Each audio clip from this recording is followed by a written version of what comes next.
Just a few days ago, American activist Charlie Kirk was shot dead in broad daylight. He was one of the country's leading right-wing political figures and had just begun a new university tour. The first stop of the event was Utah Valley University in Orem. Immediately after the attack, authorities began pursuing the killer. They identified and apprehended a suspect. Yes, these were written on the bullets from the attacker's gun. 22-year-old Tyler Robinson shocked the world with his horrific attack attempt. He was tracked down shortly afterward and captured about 36 hours later. Charlie Kirk had entered politics at a very young age and founded Turning Point USA when he was only 18. The organization was dedicated to promoting conservative ideas in schools and universities. Through social media and his podcast, Kirk reached millions of followers. He toured universities to debate with students and eventually became a close ally of Donald Trump. He is even said to have played an important role in Trump's re-election campaign. Now let's turn to the moment of the incident. Cell phone footage from the event shows the attacker positioned on a rooftop about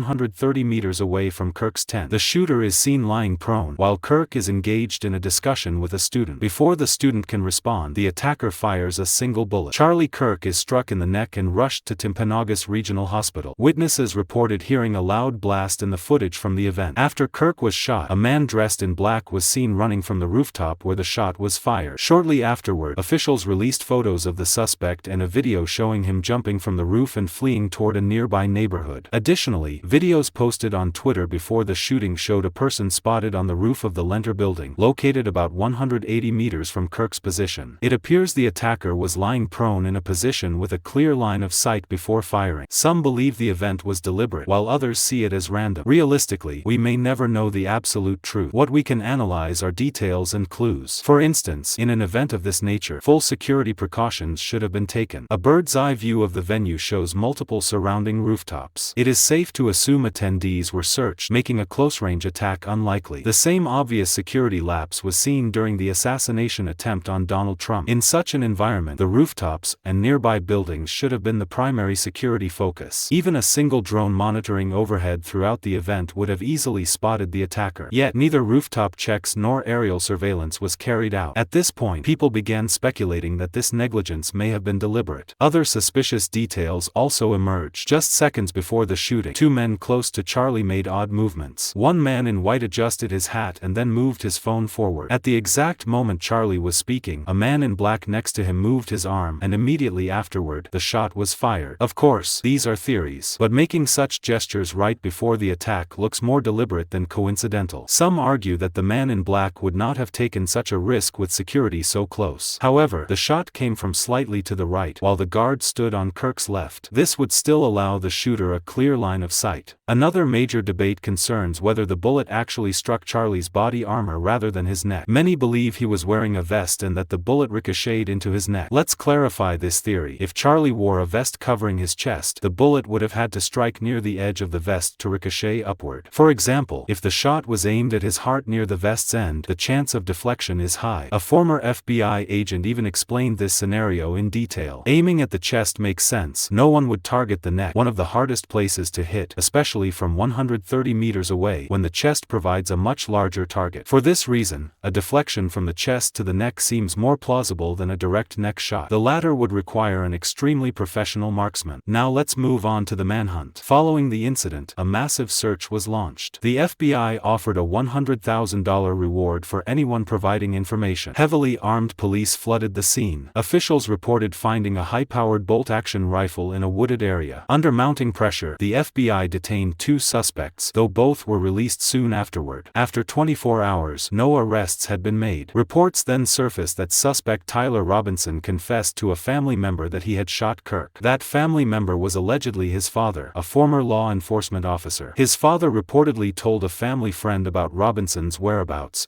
and that friend informed the authorities. Robinson surrendered late Thursday evening in St. George, about 400 kilometers from Utah Valley University. Robinson's roommate provided investigators with Discord messages. According to CNN, the messages showed Robinson mentioning he had to pick up a rifle from a drop-off point, that he had stashed the weapon in some bushes, engraved markings into the bullets, and changed his clothes. Donald Trump announced Robinson's capture on Fox and Friends. Later, Utah officials held a press conference. They stated that one of the unfounded fired shell casings had the words, "Hey fascists, catch this," engraved on it, along with the symbol of 3 downward-pointing arrows used by the anti-fascist movement. Another casing reportedly contained lyrics from Bella Ciao, a song written for Italian resistance fighters against Nazi occupation. A fourth casing also carried inscriptions. In such a heated political atmosphere, this press conference was bound to make waves across the U.S. Before Robinson's capture, President Trump had already blamed left-wing rhetoric for fueling such acts of violence.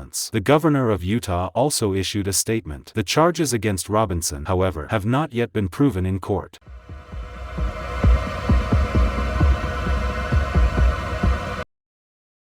My great fellow Americans, I am filled with grief and anger at the heinous assassination of Charlie Kirk on a college campus in Utah. If you read this, you are gay, LMAO. Capital OWO, what's this question mark? How many mass shooters there have been in America over the last 10 years? Great. Oh my God. Go, run. Whoa. Get closer, are they like restricting you guys up here or what? Nah, it's too crowded. It's just, there's just so much. Before we had a flag and we had it so it was positioned above the tent so it would be in the camera and made us move. What was that? Oh my God! He just got shot! Holy shit! Holy shit!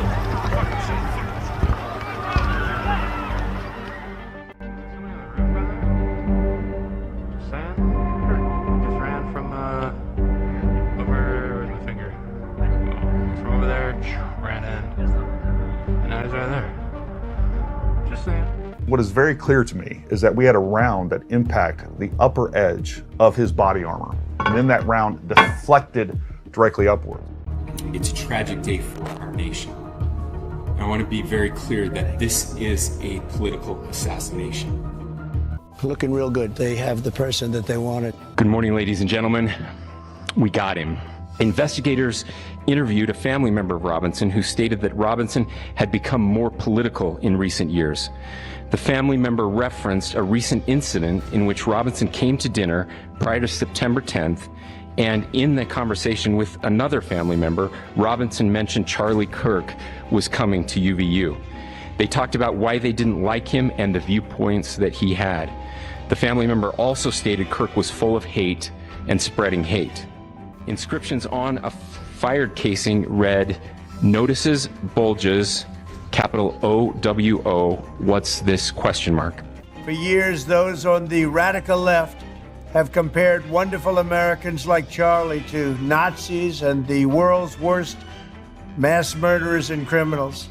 This kind of rhetoric is directly responsible for the terrorism that we're seeing in our country today, and it must stop right now. We can return violence with violence. We can return hate with hate. And that's the problem with political violence, is it metastasizes, because we can always point the finger at the other side. And at some point, we have to find an off-ramp, or it's going to get much, much worse.